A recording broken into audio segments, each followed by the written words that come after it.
ദൈവത്തിന്റെ അതിപരിശുദ്ധമായ നാമം മഹത്വപ്പെടുമാറാകട്ടെ. G of good ന്യൂസിലെ Christian ചാനലിലേക്ക് എല്ലാവർക്കും യേശുക്രിസ്തുവിന്റെ നാമത്തിലുള്ള സ്നേഹവന്ദനത്തെ അറിയിക്കട്ടെ. ഈ വീഡിയോ നിങ്ങൾ ആദ്യമായിട്ടാണ് കാണുന്നതെങ്കിൽ ഈ ചാനൽ സബ്സ്ക്രൈബ് ചെയ്യുക, മറ്റുള്ളവരിലേക്ക് ഈ വീഡിയോ ഷെയർ ചെയ്യുക. ഇന്ന് നാം ചിന്തിക്കുവാൻ പോകുന്ന ദൈവത്തിന്റെ വചനം കൊരിന്ത്യർക്കെഴുതിയ 1 ലേഖനം 14 അധ്യായത്തിന് 39 വാക്യമാണ്. പ്രവചനവരമോ അത് വാഞ്ചിപ്പിൻ. പ്രവചനവരം വാഞ്ചിപ്പിൻ. എന്തിനാണ് പ്രവചനവരം സഭയിൽ ആഗ്രഹിക്കുവാനായിട്ട്, വാഞ്ചിക്കുവാനായിട്ട് ദൈവാത്മാവ് ലേഖനത്തിലൂടെ നമ്മെ ഓർമ്മിപ്പിക്കുന്നത്? അതിന്റെ കാരണം 1 കൊരിന്ത്യർ 14 അധ്യായത്തിന്റെ 22 വാക്യത്തിൽ പറയാണ്, അന്യഭാഷകൾ അടയാളമായിരിക്കുന്നത് വിശ്വാസികൾക്കല്ല, അവിശ്വാസികൾക്കത്രേ. അന്യഭാഷയിൽ സഭയിൽ സംസാരിച്ചുകൊണ്ടിരിക്കുമ്പോൾ അത് അടയാളമായിരിക്കുന്നത് വിശ്വാസികൾക്കല്ല, അവിശ്വാസികളായിട്ടുള്ള ആളുകൾക്കാണ്. ഒരു അവിശ്വാസി സഭയിലേക്ക് കടന്നു വന്നാൽ അവിടെ അന്യഭാഷയിൽ പ്രാർത്ഥിച്ചുകൊണ്ടിരിക്കുകയാണെങ്കിൽ തീർച്ചയായിട്ടും ആ അവിശ്വാസിയുടെ ഉള്ളിൽ പിശാചുണ്ടെങ്കിൽ അത് ഇളകുവാനും അത് അവിടെ ദൈവത്തിന്റെ പ്രസൻസ് വിളിച്ചു പറയുവാനും എല്ലാം കാരണമായിട്ട് തീരും. അത് അടയാളമായിരിക്കുന്നത് അവിശ്വാസിക്കാണ്. എന്നാൽ പ്രവചനമോ അവിശ്വാസികൾക്കല്ല, വിശ്വാസികൾക്ക് തന്നെ. പ്രവചനം വിശ്വാസികൾക്ക് വേണ്ടിയിട്ടുള്ളതാണ്, അത് അവിശ്വാസികൾക്ക് വേണ്ടിയിട്ടുള്ളതല്ല. അത് വെളിയിൽ പോയി റോഡരികിൽ നിൽക്കുന്നവരോട് പറയാനായിട്ടുള്ളതല്ല പ്രവചനം. പ്രവചനം എന്ന് പറയുന്നത് സഭയ്ക്കുള്ളിൽ വിശ്വാസികളോട് പറയുവാനുള്ള ഒന്നാണ് പ്രവചനം എന്നുള്ളത് നമുക്ക് മനസ്സിലാക്കുവാനായിട്ട് സാധിക്കും. അതായത് ചില കാര്യങ്ങൾക്ക് വേണ്ടി ദൈവസഭയിൽ ഒരു വ്യക്തിക്ക് വേണ്ടി പ്രാർത്ഥിക്കുമ്പോൾ ഒരു വിടുതൽ നടക്കാതിരുന്നാൽ പ്രവചനപരമുള്ളവൻ്റെ അടുക്കൽ അത് ചെല്ലുമ്പോൾ പ്രവചനപരമുള്ളവൻ അത് പറയും, ഇന്ന കാരണം കൊണ്ടാണ് അത് നടക്കാത്തത്, ഇന്ന വിഷയമാണ് അതിൻ്റെ പിന്നിൽ ഇരിക്കുന്നത് എന്ന് അവനെ വെളിപ്പെടുത്തി കൊടുക്കുവാനായിട്ട് സാധിക്കും. ആമോസിന്റെ പ്രവചനം 3 അധ്യായത്തിന്റെ 7 വാക്യത്തിൽ പറയുകയാണ്, യഹോവയായ കർത്താവ് പ്രവാചകന്മാരായ തൻ്റെ ദാസന്മാർക്ക് തൻ്റെ രഹസ്യം വെളിപ്പെടുത്താതെ ഒരു കാര്യവും ചെയ്യുകയില്ല. ദൈവം ഒരു കാര്യം ചെയ്യുന്നതിന് മുമ്പ് പ്രവാചകന്മാരായ തൻ്റെ ദാസന്മാർക്ക് ദൈവം തൻ്റെ രഹസ്യങ്ങളെ വെളിപ്പെടുത്തി കൊടുക്കുകയാണ്. അത് തിരുവെഴുത്ത് അങ്ങനെയാണ് നമ്മെ പഠിപ്പിക്കുന്നത്. നമുക്കറിയാം, എബ്രഹാമിനോട് ദൈവം പറഞ്ഞു, ഞാൻ ചെയ്യാൻ പോകുന്ന കാര്യം നിനക്ക് വെളിപ്പെടുത്താതിരിക്കാൻ കഴിയുമോ? എൻ്റെ ദാസനായ എബ്രഹാമിനോട് വെളിപ്പെടുത്താതിരിക്കാൻ കഴിയുമോ? എബ്രഹാം ഒരു പ്രവാചകനായിരുന്നു. അബിമേലെക്ക് രാജാവ് അവൻ്റെ ഭാര്യയെ എടുത്തുകൊണ്ട് പോയി കഴിഞ്ഞപ്പോൾ രാത്രിയിൽ സ്വപ്നത്തിൽ ദൈവം അബിമേലെക്കിനോട് പറഞ്ഞു, അവനൊരു പ്രവാചകനായിരുന്നു, അവൻ്റെ ഭാര്യയെ നീ വിട്ടുകൊടുക്കാനായിട്ട് പറഞ്ഞു. അപ്പോൾ ഇവിടെ പറയുകയാണ്, യഹോവയായ കർത്താവ് പ്രവാചകന്മാരെ തൻ്റെ ദാസന്മാർക്ക് വെളിപ്പെടുത്താതെ, തൻ്റെ രഹസ്യം വെളിപ്പെടുത്താതെ ഒരു കാര്യവും ചെയ്യുകയില്ല. ദൈവം ഒരു കാര്യം ചെയ്യുന്നതിന് മുമ്പ്, സൊദോം ഗൊമോറ പട്ടണം അഴിക്കുന്നതിന് മുമ്പ്, നശിപ്പിക്കുന്നതിന് മുമ്പ് ദൈവം പ്രവാചകനായിരുന്ന എബ്രഹാമിനോട് പറഞ്ഞു, ഞാൻ ഈ പട്ടണം നശിപ്പിക്കാൻ പോവുകയാണ്. അപ്പോൾ എബ്രഹാം പറഞ്ഞു, അയ്യോ, 50 നീതിമാന്മാർ അവിടെ ഉണ്ടെങ്കിൽ നീ ആ പട്ടണം നശിപ്പിക്കുമോ? ഇല്ല, 50 ഉണ്ടെങ്കിൽ നശിപ്പിക്കില്ല. അവിടെ ഒരു ബാർഗൈനിങ് നടക്കുന്നത് നമുക്ക് കാണുവാനായിട്ട് സാധിക്കും. അത് 40, 30, 20, 10 അങ്ങനെ വരുന്നത് നമുക്ക് കാണുവാനായിട്ട് സാധിക്കും. അപ്പോൾ ദൈവം തൻ്റെ ദാസന്മാർക്ക് ഒരു വലിയ ആപത്ത്, ഒരു അനർത്ഥം വരുന്നതിന് മുമ്പെല്ലാം വെളിപ്പെടുത്തി കൊടുക്കും. ഇതുപോലെ തന്നെ എൻ്റെ ജീവിതത്തിൽ സംഭവിച്ച ചില കാര്യങ്ങൾ ഞാൻ ഇന്ന് ഇതിനോട് ചേർത്ത് പറയുവാൻ തക്കവണ്ണം ആഗ്രഹിക്കുകയാണ്. അതായത്, ഞാൻ പുതുക്കാട് ഒരു പ്രാർത്ഥനാ കൂടിയോരോ എനിക്കുണ്ടായിരുന്നു. അവിടെ ഞങ്ങൾ ചില സഹോദരന്മാർ കൂടി പ്രാർത്ഥിച്ചുകൊണ്ടിരിക്കുമ്പോൾ അവിടെ പ്രാർത്ഥന നടക്കുന്നുണ്ടെന്ന് കേട്ടറിഞ്ഞിട്ട് വിൻസൻ എന്ന് പറയുന്ന ഒരു മനുഷ്യൻ അവിടെ പ്രാർത്ഥിക്കാനായിട്ട് വന്നു. പ്രാർത്ഥിക്കാൻ വരുന്നതിൻ്റെ തലേ ദിവസം ഇദ്ദേഹം എന്നെ ഫോണിൽ വിളിച്ചു. ഞാനവിടെ രക്ഷ ദൈവത്തിൻ്റെ ദാനം എന്ന് എഴുതിയിട്ട് കൂടുതൽ അറിയുവാൻ വേണ്ടി എൻ്റെ പേരെഴുതിയിട്ട് ബേബി തോമസ് എൻ്റെ നമ്പരും വെച്ചിട്ടുണ്ടായിരുന്നു. അതങ്ങനെ അവിടെയുള്ള ഇലക്ട്രിക് പോസ്റ്റുകളിലെല്ലാം അത് കമ്പി ഇതുകൊണ്ട് കെട്ടി, ഇലക്ട്രിക് പോസ്റ്റുകളിലെല്ലാം മറ്റ് പോസ്റ്റുകളിലെല്ലാം അത് കമ്പി കൊണ്ട് കെട്ടി, അങ്ങനെ അത് പലയിടത്തും വെച്ചിട്ടുണ്ടായിരുന്നു. അങ്ങനെ ഒരു രാത്രി ഒരു 9 മണി സമയത്ത് എനിക്കൊരു ഫോൺ കോൾ വരികയാണ്. സഹോദരൻ, ഞാനിങ്ങനെ, എൻ്റെ പേര് വിൻസെൻ്റ് എന്നാണ്, ഞാനിങ്ങനെ വളരെ കഷ്ടത്തിലും വിഷമത്തിലുമാണ്, എന്നെ ഒന്ന് സഹായിക്കാമോ, എൻ്റെ അടുക്കലൊന്ന് വരാമോ, എനിക്കൊന്ന് പ്രാർത്ഥിക്കുമോ എന്നോട് ചോദിച്ചു. ഞാൻ ചോദിച്ചു, നിങ്ങൾ ആരാണ്, എവിടെ നിന്നാണ് വിളിക്കുന്നത്, എവിടെയാണ് ഇപ്പോൾ നിൽക്കുന്നത്?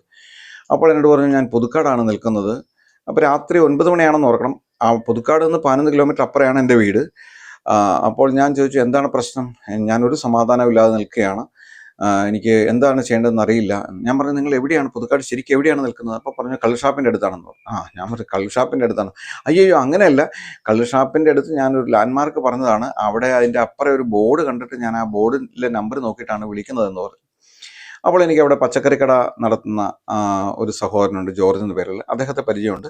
അപ്പോൾ ഞാൻ പറഞ്ഞു, നിങ്ങളൊരു കാര്യം ചെയ്യുക, ഇന്ന പച്ചക്കറിക്കട നടത്തുന്ന ജോർജേട്ടൻ്റെ അടുക്കിലേക്ക് ചെല്ലാനായിട്ട് പറഞ്ഞു. അങ്ങനെ ഞാൻ ജോർജേട്ടനെ വിളിച്ചു. ജോർജേട്ടാ, ഇപ്പോൾ ആ വന്നിരിക്കുന്ന ആളൊരു കുടിയനാണോ മദ്യപാനിയാണോ എന്നൊന്ന് നോക്കാനായിട്ട് പറഞ്ഞു, സംസാരിക്കാനായിട്ട് പറഞ്ഞു. അങ്ങനെ ജോർജേട്ടൻ സംസാരിച്ചിട്ട് പറഞ്ഞില്ല, മദ്യപാനിയൊന്നും അല്ല, അയാൾ കുഴപ്പമില്ല, നോർമലായിട്ടാണ് ഇരിക്കുന്നതെന്ന് പറഞ്ഞു. ശരി, ഞാൻ വരാമെന്ന് പറഞ്ഞു. അങ്ങനെ ഞാൻ അവിടെ നിന്ന് വന്നു. ഞാൻ അയാൾക്ക് വേണ്ടി പ്രാർത്ഥിച്ചു, അയാൾ ആശ്വസിപ്പിച്ചു, രക്ഷയുടെ സന്ദേശം എല്ലാം പറഞ്ഞു കൊടുത്തു. ഞാൻ തിരികെ വീട്ടിലേക്ക് പോയി. പിറ്റേ ദിവസം ഞങ്ങൾ പ്രാർത്ഥിക്കുന്നിടത്തേക്ക് ഇദ്ദേഹം വരുവാൻ തക്കൊണ്ട് ഇടയായിത്തീർന്നു. അങ്ങനെ ചില ദിവസങ്ങൾ ഞാൻ ജോർജേട്ടന് ഞങ്ങൾ 4-5 സഹോദരന്മാരുണ്ട്. ഞങ്ങളിങ്ങനെ പ്രാർത്ഥിച്ചുകൊണ്ടിരുന്നു.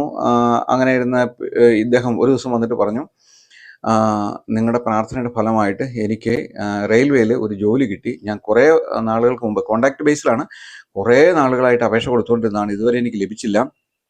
മുൻപ് എനിക്ക് റെയിൽവേയിൽ ജോലി ഉണ്ടായിരുന്നു, അത് നഷ്ടപ്പെട്ടു പോയി. അതിനുശേഷം ഞാൻ ടെമ്പററി ആയിട്ട് ഇങ്ങനെ പലയിടത്തും കോൺട്രാക്ട് ബേസിൽ കൊടുത്തിട്ടുണ്ടായിരുന്നു. ഇപ്പോൾ എന്നെ വിളിച്ചിട്ടുണ്ട്, എനിക്ക് നാളെ മുതൽ ജോലിക്ക് പോകണം, എൻ്റെ കയ്യിൽ പൈസയൊന്നുമില്ല, യൂണിഫോം എടുക്കണമെന്ന് പറഞ്ഞു. ഉടനെ 1000 രൂപ ഞാൻ എടുത്തു കൊടുത്തു. 1000 രൂപ ജോർജേട്ടന് കൊടുത്തു. ഞങ്ങൾ 2000 രൂപ കൊടുത്ത് ഇദ്ദേഹത്തിനെ പറഞ്ഞയച്ചു. ഇദ്ദേഹം അവിടുന്ന് പോയി. ഇന്ന് അനേക പാസ്റ്റർമാരൊക്കെ ആണെങ്കിൽ ഒരു പക്ഷേ പറഞ്ഞയക്കില്ല. കാരണം പറഞ്ഞയച്ചാൽ ആ കൂട്ടത്തിൽ നിന്ന് ഒരാൾ കുറയില്ലേ. വളരെ ദൂരെയാണ്, ഷൊർണൂരാണ് അദ്ദേഹത്തിന് ജോലി ലഭിച്ചിരിക്കുന്നത്.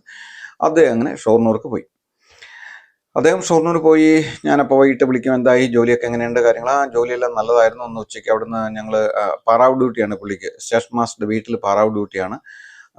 അപ്പോൾ ജ്യൂസൊക്കെ തരും അവർ. വളരെ നല്ല സ്നേഹമുള്ള ആളുകളാണ്. വളരെ നല്ല രീതിയിലൊക്കെ ഞാൻ പറഞ്ഞു, ബൈബിളൊക്കെ വായിക്കണം, പ്രാർത്ഥിക്കണം, അവിടെ അടുത്ത് ഏതെങ്കിലും കുടിവരം ഉണ്ടെങ്കിൽ അവിടെ പ്രാർത്ഥനയ്ക്ക് പോകണം എന്നെല്ലാം പറഞ്ഞ് ധൈര്യപ്പെടുത്തി. അപ്പം എന്നോട് പറഞ്ഞു, ഞാനിങ്ങനെ ഇവിടെ പ്ലാറ്റ്ഫോമിൽ വന്നിരുന്നിട്ട് ബൈബിളെല്ലാം കയ്യിലുണ്ട്, എൻ്റെ കയ്യിൽ, ഞാൻ വായിച്ചുകൊണ്ടിരിക്കുകയാണ്, പ്രാർത്ഥിച്ചുകൊണ്ടിരിക്കുകയാണെന്നെല്ലാം പറഞ്ഞു. പിറ്റേ ദിവസം രാവിലെ ഇടയ്ക്ക് ഞാനിങ്ങനെ വിളിക്കും, വൈകിട്ടും വിളിക്കും. അങ്ങനെ രാവിലെ ഡ്യൂട്ടിക്ക് പോകുന്നതിന് മുമ്പ് ഞാൻ പറഞ്ഞു, പ്രാർത്ഥിച്ചോ, ബൈബിളൊക്കെ വായിച്ചോ.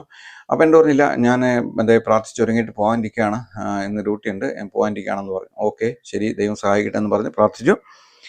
അതിനുശേഷം എനിക്ക് അന്ന് ഫീൽഡ് വർക്കാണ്. ഞാൻ ഒരു PVC പൈപ്പ് കമ്പനിയുടെ മാർക്കറ്റിംഗ് ലൈനിൽ വർക്ക് ചെയ്യുകയാണ്. അപ്പോൾ ഞാൻ വീട്ടിൽ നിന്ന് ഒരു 9 മണി ആയപ്പോൾ ഞാൻ വീട്ടിൽ നിന്ന് 8:30 ആയപ്പോൾ ഞാൻ വീട്ടിൽ നിന്ന് ഇറങ്ങി. എനിക്കന്ന് PG സൈഡിലാണ് വർക്കിന് പോകേണ്ടത്. അപ്പോൾ ഞാൻ പ്രാർത്ഥിച്ച് വീട്ടിൽ നിന്ന് ഇറങ്ങുന്ന സമയത്ത് ദൈവാത്മാവിനോട് പറഞ്ഞു, ഇന്ന് നീ ഒരു അത്ഭുതം കാണുമെന്ന് പറഞ്ഞു. അപ്പോൾ ഞാൻ ദൈവത്തിന് സ്തോത്രം, എന്തോ ഒരു കാര്യം നടക്കാൻ പോകുന്നുണ്ട്, ദൈവത്തിന് സ്തോത്രം എന്ന് പറഞ്ഞ് ഞാൻ അങ്ങനെ പോയി. യാത്ര പോകുന്നതിനിടയിൽ, ഞാൻ ഡെയിലി പോകുന്ന റൂട്ടാണ്, ഏതോ ഒരു ചിന്തയിൽ പെട്ടെന്ന് വഴിയൊന്ന് മാറിപ്പോയി. എനിക്ക് അന്ന് പോകേണ്ട റൂട്ടല്ലാത്ത ഒരിടത്തേക്ക് ഞാൻ കയറി വന്നു.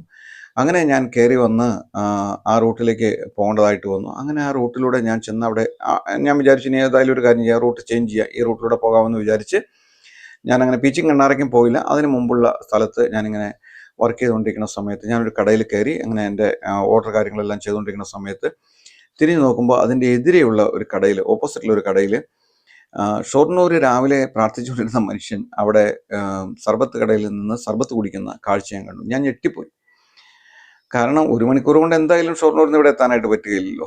ഞാൻ ഉടനെ തന്നെ ജോർജേട്ടനെ വിളിച്ചു. ജോർജേട്ടാ, ഇദ്ദേഹത്തെ ഒന്ന് വിളിച്ച് നോക്കി, എവിടെയാണെന്ന് ചോദിക്കാനായിട്ട് പറയാൻ പറഞ്ഞു. അപ്പോൾ അദ്ദേഹത്തെ വിളിച്ചിട്ട് ഫോൺ എടുക്കുന്നില്ല. ജോർജേട്ടൻ 2 പ്രാവശ്യം ശ്രമിച്ചിട്ടും ഫോൺ എടുക്കുന്നില്ല. അദ്ദേഹം എന്നെ വിളിച്ചു, അങ്ങനെ ബ്രദറെ എടുക്കുന്നില്ല എന്ന് പറഞ്ഞു. ഞാൻ പറഞ്ഞു, സാരമില്ല, ഞാൻ അങ്ങോട്ട് ചെല്ലാമെന്ന് പറഞ്ഞു. ഞാൻ അങ്ങോട്ട് ചെന്നു, നേരിട്ട് ചെന്നു. അദ്ദേഹത്തിന് ഒരു കൂസലുണ്ടായില്ല. ഞാൻ പറഞ്ഞു, എന്താണ് ഇവിടെ? അതെ, ഞാൻ രാവിലെ അവിടുന്ന് പോന്നു. എന്നാന്ന് വെച്ച് കഴിഞ്ഞാൽ എൻ്റെ ഒരു സ്വന്തക്കാരൻ മരിച്ചുപോയി, അദ്ദേഹത്തെ കാണാൻ വേണ്ടിയിട്ട് ഞാൻ അവിടുന്ന് രാവിലെ പോന്നു എന്ന് പറഞ്ഞു. ഓ, അങ്ങനെയാണോ? ആരാണ് മരിച്ചത്? ഒരു ചെറുപ്പക്കാരനാണ്, ഞങ്ങളുടെ ബന്ധത്തിൽപ്പെട്ടതാണ്. അപ്പോൾ ഭാര്യയും മറ്റേ മകളും ഇപ്പോൾ വരും, അവരെ നോക്കി വെയിറ്റ് ചെയ്യാണ് എന്ന് പറഞ്ഞു. ഓക്കെ, ശരി, നല്ല കാര്യം. അപ്പോൾ ഞാൻ പറഞ്ഞു, ശരി, ഓക്കെ, ഞാനും വെയിറ്റ് ചെയ്യാം എന്ന് പറഞ്ഞു. ഇല്ല, ബ്രദർ പൊയ്ക്കോ, ഞാനത് കണ്ടിട്ട് വരുവുള്ളൂ. ഞാൻ പറഞ്ഞു, ഇല്ല, മരിച്ച ആളല്ലേ, ചെറുപ്പക്കാരനല്ലേ, ഞാനൊന്ന് കണ്ടിട്ട് പോകാം എന്ന് പറഞ്ഞ് ഞാൻ അദ്ദേഹത്തിൻ്റെ കൂടെ നിൽക്കാം. എന്നെ പരമാവധി അദ്ദേഹം ഒഴിവാക്കാനായിട്ട് നോക്കി, പക്ഷെ നടക്കുന്നില്ല. ഞാൻ അവിടെ കണ്ടിട്ട് പോകുന്നുള്ളൂ പറഞ്ഞു. ബ്രദറിൻ്റെ വൈഫിനെയൊക്കെ ഒന്ന് കാണാമല്ലോ, വയസ്സ് ചെന്ന ആളാണ്, 60-65 വയസ്സ് പ്രായമുള്ള ആളാണ്. ഭാര്യയെ ഒന്ന് കാണാമല്ലോ, മകളൊക്കെ ഒന്ന് കാണാമല്ലോ, നമുക്ക് കണ്ടിട്ട് ആ പയ്യൻ്റെ ബോഡിയും കണ്ടിട്ട് പോകാം എന്ന് ഞാൻ അദ്ദേഹത്തോട് പറഞ്ഞു.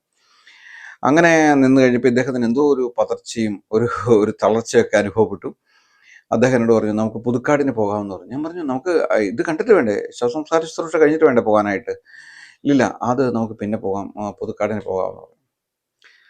അങ്ങനെ വർക്ക് അന്ന് ക്യാൻസൽ ചെയ്ത് തിരികെ പുതുക്കാടിന് പോയി. ജോർജേട്ടൻ്റെ അവിടെ ചെന്നിരുന്നപ്പോൾ ഇദ്ദേഹം, ഞാൻ പറഞ്ഞു, തുറന്നു പറയുക, ദൈവം സഹായിക്കും, ഉടായിപ്പം സൂത്രമൊന്നും കാണിച്ച ദൈവം സഹായിക്കില്ല എന്ന് പറഞ്ഞു. അങ്ങനെ അദ്ദേഹം പറഞ്ഞു, എനിക്ക് ജോലി കിട്ടിയെന്ന് പറഞ്ഞ നുണയായിരുന്നു. എനിക്ക് മറ്റേ റെയിൽവേയിൽ ഞാൻ ജ്യൂസ് കുടിച്ചു എന്നെല്ലാം പറഞ്ഞത് വളരെ നുണയായിരുന്നു. ഞാൻ എങ്ങും പോയിട്ടുണ്ടായിരുന്നില്ല, ഞാൻ ഈ പരിസരത്ത് തന്നെ ഉണ്ടായിരുന്നു. നോക്കണേ, നമ്മുടെ കയ്യിൽ നിന്ന് 2000 രൂപയും വാങ്ങി നമ്മളെ പറ്റിച്ച് മിടുക്കനായിട്ട് പുള്ളി അതിലെ വട്ടം കറങ്ങി നടക്കുകയാണ്. എന്നിട്ട് ഷൊർണൂർ റെയിൽവേ സ്റ്റേഷനിൽ ജോലി കിട്ടിയെന്ന് പറഞ്ഞ് സൂത്രത്തിൽ നടക്കുകയാണ്. ദൈവം അത് വെളിപ്പെടുത്തി തന്നു. ദൈവം അന്ന് റൂട്ട് മാറ്റിവിട്ട് എനിക്കത് കാണിച്ചു തരുവാൻ തക്കവണ്ണം ഇടയായിത്തീർന്നു. അതുപോലെ തന്നെ ഇവിടെ ഒരു സംഭവിക്കുന്ന ആളുകളിൽ ഒരു ബ്രദർ എന്നെ ഒരു വീട്ടിലേക്ക് പ്രാർത്ഥിക്കാനായിട്ട് പോയി. ഒരു ആക്സിഡൻ്റ് ആയിട്ട് കിടക്കുന്ന ഒരു മനുഷ്യൻ്റെ അടുക്കൽ പ്രാർത്ഥിക്കാനായിട്ട് കൊണ്ടുപോയി. അങ്ങനെ പ്രാർത്ഥിച്ചുകൊണ്ട സമയത്ത് പിശാചെല്ലാം ഇളകി. എന്നാൽ പിശാച് പുറത്തൊന്നും പോയില്ല. അങ്ങനെ അവിടെ പ്രാർത്ഥിച്ചെല്ലാം തിരികെ പോന്നു. പിന്നീട് അദ്ദേഹം വീണ്ടും ഞങ്ങളെ വിളിക്കുകയും സംസാരിക്കുകയെല്ലാം ചെയ്തു. അങ്ങനെ ആ വീട്ടിൽ നിന്ന് 3 പേരോട് കൂടി ഞാൻ പോകുന്ന സഭയിലേക്ക് അവരെ കൊണ്ടുവന്നു. അങ്ങനെ കൊണ്ടുവന്നു. അപ്പോൾ അദ്ദേഹം എപ്പോഴും പറഞ്ഞ ഒരു കാര്യം, ഞങ്ങൾ ചെന്നപ്പോഴൊക്കെ പറഞ്ഞ കാര്യം, ഇതിനു മുമ്പ് ഒരു പാസ്റ്റർ വന്ന് പ്രാർത്ഥിച്ചിട്ടാണ് ഇങ്ങനെ സംഭവിച്ചത്. ഒരു പാസ്റ്റർ വന്ന് എൻ്റെ തലയിൽ കൈവച്ചു. അതോടുകൂടി ഞങ്ങൾ തവിടുകൂടിയായി പോയി, ഞങ്ങളുടെ കുടുംബം തകർന്നു പോയി. അദ്ദേഹം 5000 രൂപ ആദ്യം വാങ്ങിച്ചു, 15000 രൂപ പിന്നീട് വാങ്ങിച്ചു, പിന്നീട് 40,000 രൂപ ആവശ്യപ്പെട്ടിരിക്കുകയാണ്, അല്ലെങ്കിൽ കുടുംബത്തെ തകർത്ത് കളയുമെന്ന് പറഞ്ഞിരിക്കുകയാണ് എന്ന് പറഞ്ഞു. ഞാൻ ചോദിച്ചു എന്താണ് പാസ്റ്ററുടെ പേര്? പാസ്റ്ററുടെ പേര് പറഞ്ഞു. ഇന്ന സ്ഥലത്താണ് ശുശ്രൂഷ ചെയ്യുന്നതെന്ന് പറഞ്ഞു. ഞാൻ ആ സ്ഥലമൊക്കെ നോട്ട് ചെയ്ത് അങ്ങനെ അങ്ങ് പോന്നു. ഒരു പാസ്റ്റർ അങ്ങനെ ചെയ്തു എന്ന് അറിഞ്ഞപ്പോൾ എനിക്ക് ഭയങ്കര വേദനയും വിഷമമൊക്കെ ഉണ്ടായി. കാരണം ഒരു പാവപ്പെട്ട കുടുംബമാണ്, അവർക്ക് സാമ്പത്തികമായിട്ടൊന്നുമില്ല, വളരെ ഞെരുങ്ങി പണി തീരാത്തൊരു വീട്ടിൽ താമസിക്കുന്ന ഒരു കുടുംബമാണ്. അങ്ങനെ ഞാൻ ശരി ഓക്കെ, വീണ്ടും അദ്ദേഹം സഭയിൽ വന്ന് പ്രാർത്ഥിച്ചു. പക്ഷെ എൻ്റെ ഉള്ളിൽ എവിടെയോ ഒരു ഇത് കിടക്കുന്നു, എന്തോ ഒരു സംഭവം. അതായത് ഒന്നുകിൽ പാസ്റ്റർ നുണ ഇദ്ദേഹം നുണ പറഞ്ഞാണോ എന്നെനിക്കൊരു സംശയം. അങ്ങനെ പാസ്റ്റർ നമ്പർ ഞാൻ മറ്റൊരു സഹോദരൻ മുഖാന്തരം വാങ്ങിച്ച് പാസ്റ്റർ വിളിച്ചിട്ട് ഞാൻ പറഞ്ഞു, എനിക്ക് പാസ്റ്റർ ഒന്ന് കാണണം, ഇങ്ങനെ ഭൂതങ്ങളെ ഒഴിപ്പിക്കുന്ന ശുശ്രൂഷ ചെയ്യുന്നുണ്ടല്ലോ, അപ്പോൾ ഞാനൊന്ന് വന്നാൽ ഒരാൾക്ക് വേണ്ടി പ്രാർത്ഥിക്കാനായിട്ട്, അതിന് എത്രയാണ് പൈസ തരേണ്ടതെന്ന് ചോദിച്ചു. പൈസ ഒന്നും വേണ്ട, അതൊക്കെ നിങ്ങൾക്ക് ഇഷ്ടമുള്ള എന്തെങ്കിലും സന്തോഷത്തിന് വേണമെങ്കിൽ തന്നാൽ മാത്രം മതി, പൈസയ്ക്ക് വേണ്ടിയിട്ടല്ല ഞാൻ ചെയ്യുന്നതെന്ന് പറഞ്ഞു. ശരി, എന്തായാലും അദ്ദേഹത്തെ നേരിൽ കാണുവാനായിട്ട് ഞാൻ തീരുമാനിച്ചു. പിറ്റേ ഞായറാഴ്ച ഇദ്ദേഹം ആരാധനയ്ക്ക് വന്നപ്പോൾ ഞാൻ വീണ്ടും ചോദിച്ചു, അദ്ദേഹം എത്ര രൂപ വാങ്ങിച്ചു? 5000 രൂപ ആദ്യം വാങ്ങിച്ചു, 15000 രൂപ പിന്നീട് വാങ്ങിച്ചു, 40,000 രൂപ കൊടുക്കണമെന്ന് പറഞ്ഞു. പക്ഷേ പിന്നീട് 40,000 രൂപ കൊടുക്കണമെന്നുള്ള ആൾ മാറ്റി. അത് ഞാൻ വെറുതെ പറഞ്ഞ 5000 കൊടുത്തു, 15000 വീണ്ടും കൊടുത്തു, 2 പ്രാവശ്യം 20,000 രൂപ കൊടുത്തു എന്ന് പറയും.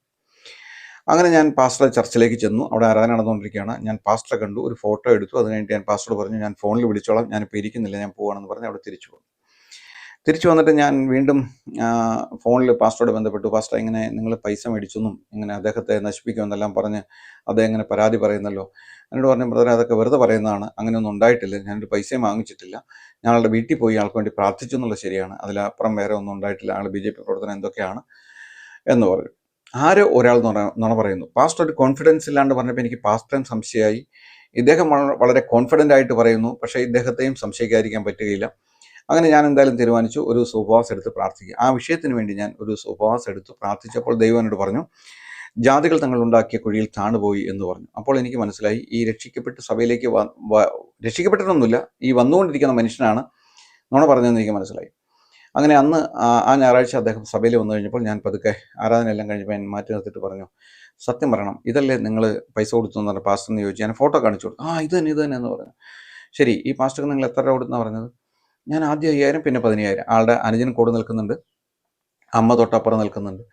അപ്പോൾ ഞാൻ പറഞ്ഞു, നിങ്ങൾക്ക് അതിന് എത്രമാത്രം പൈസ ഉണ്ടായിരുന്നോ എന്ന് ചോദിച്ചു. അത് എൻ്റെ കാലൊടിഞ്ഞിരിക്കുന്നത് കൊണ്ട് ഇങ്ങനെ വീട്ടിൽ വരുന്ന ബന്ധുക്കൾ തരുന്ന പൈസ എല്ലാം കൂട്ടി വെച്ചിട്ടാണ് പാസ്റ്റർ കൊടുത്തതെന്ന് പറഞ്ഞു. അപ്പോൾ ഞാൻ അവിടെ നിന്നുകൊണ്ട് അദ്ദേഹത്തിനോട് പറഞ്ഞു, ഞാനൊരു ദൈവത്തിൻ്റെ ദാസനാണ്, നിങ്ങൾ ഈ സഭ വിട്ട് മുന്നോട്ട് പോകണമെങ്കിൽ നിങ്ങൾ സത്യം പറഞ്ഞിട്ടേ പോകാനായിട്ട് പറ്റുകയുള്ളൂ, നിങ്ങൾ സത്യം പറയണമെന്ന് പറഞ്ഞു. അപ്പോൾ അദ്ദേഹം പറഞ്ഞു, എൻ്റെ അനുജനോട് പുറത്ത് പോയി നിൽക്കാനായിട്ട് പറഞ്ഞു. അങ്ങനെ അനുജനോട് പുറത്ത് പോയി നിൽക്കാനായിട്ട് നിന്ന് കഴിഞ്ഞപ്പോൾ ഇദ്ദേഹം എന്നോട് പറഞ്ഞു, ഞാനത് പൈസ കൊടുത്തെന്ന് പറഞ്ഞത് നുണയാണ്, ഞാൻ 5000 കൊടുത്തിട്ടില്ല, 10000 കൊടുത്തിട്ടില്ല, സ്തോത്രക്കാഴ്ചയായിട്ട് 4 തവണ 500 രൂപ വെച്ച് കൊടുത്തു എന്ന് പറഞ്ഞു. അതും നുണ തന്നെയാണ്. പക്ഷെ അതിനെക്കുറിച്ച് ഞാനധികം സംസാരിക്കാനൊന്നും പോയില്ല.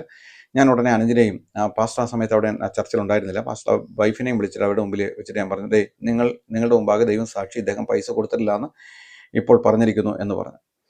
എന്നെ കേൾക്കുന്ന പ്രിയ സഹോദരി, ഞാനിതെല്ലാം പറയുന്നതിൻ്റെ കാരണം, പ്രവചനവരം നമുക്ക് ആവശ്യമാണ്. കാരണം സൂത്രവും തന്ത്രവും കപടവുമായിട്ട് സഭകളിലേക്ക് നുഴഞ്ഞു കയറി വരുന്നവരെ തിരിച്ചറിയുവാൻ തക്കവണ്ണം ദൈവത്തിൻ്റെ പരിശുദ്ധാത്മാവ്, പ്രവചന ആത്മാവ് നമുക്ക് നൽകി, അതിലൂടെ നമുക്ക് കാര്യങ്ങളെ മനസ്സിലാക്കി അവരോട് പറയേണ്ടതായിട്ടുള്ള ആവശ്യമുണ്ട്. അദ്ദേഹത്തിന് പക്ഷേ കോസലൊന്നും ഉണ്ടായില്ല.